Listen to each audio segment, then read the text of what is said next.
Well, at the same news conference where President Obama mentioned strained relations with Moscow, he talked about some other stuff as well. He promised, in fact, the reform of the much-maligned NSA surveillance program, more transparency and supervision on the cards than he said, but he gave no indication that mass monitoring is going to be scaled back. Should have been music to the ears of Maupin. Let's get more perspective on these proposed changes with him. He's from the International Action Centre. Hi, Caleb. You're greeting what he had to say with open arms then, yeah?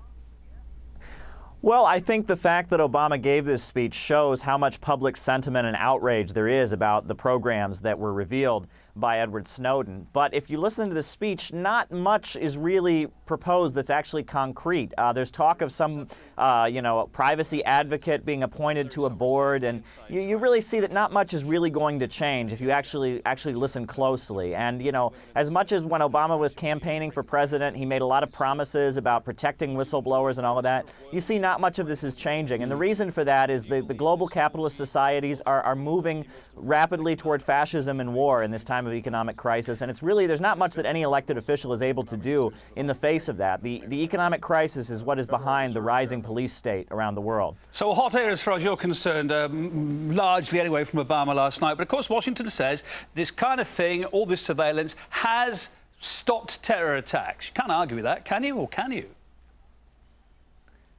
Well, whenever I hear any U.S. government official talking about terrorism, I just have to laugh, because Nelson Mandela was once called a terrorist by the U.S. government as he was leading the African National Congress. He was declared a terrorist, and they were dubbed a terrorist organization. The U.S. was very key in training the forces that are now Al-Qaeda. They worked with the U.S. in Afghanistan to destabilize a revolutionary democratic government in Afghanistan in the 1980s. In Syria right now, the Free Syrian Army is committing all kinds of terrorist attacks, murdering civilians and all of that, and they're being supported by the United States. So I really, whenever I hear anything from the U.S. government about terrorism, I just kind of roll my eyes, because we know that they are the biggest terrorists in the world. The greatest mass murderers and terrorists in the world are in Washington, D.C. and on Wall Street. So any word from them about terrorism should be ignored. Let's talk for a second about Edward Snowden. WikiLeaks saying the very fact that surveillance was so high on Obama's agenda last night at that big speech he gave vindicates him totally, that he's a good patriot after all.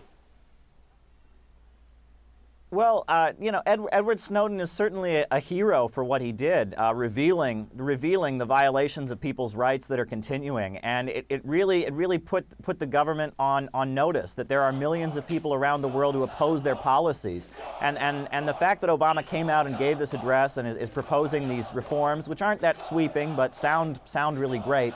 The reason he did that is a response to the public opinion. People all over the United States are outraged to know that their rights are not being protected, and all of this patriotic stuff we hear about freedom and the U.S. is the greatest country in the world because of the freedom, how it's really not true. It's a lot of propaganda that's used to push us to war and to push us to blindly support government policies.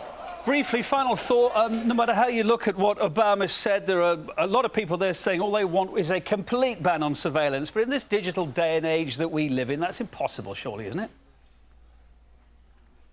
Well, of course that's impossible, but the question is, we need to realize that the government of the United States is not really interested in keeping the people of the U.S. safe. The government of the U.S., from the time it was founded by the slave-owning founding fathers and their House of Burgesses to now when it's run by the Wall Street bankers, it has a different agenda than keeping us safe. And we need to keep in mind that if we want to keep ourselves safe, we need to build up our own institutions and our own power centers and popular power, people's power. That is the answer. We can't count on a government run by Wall Street to keep us safe. That certainly isn't going to do it.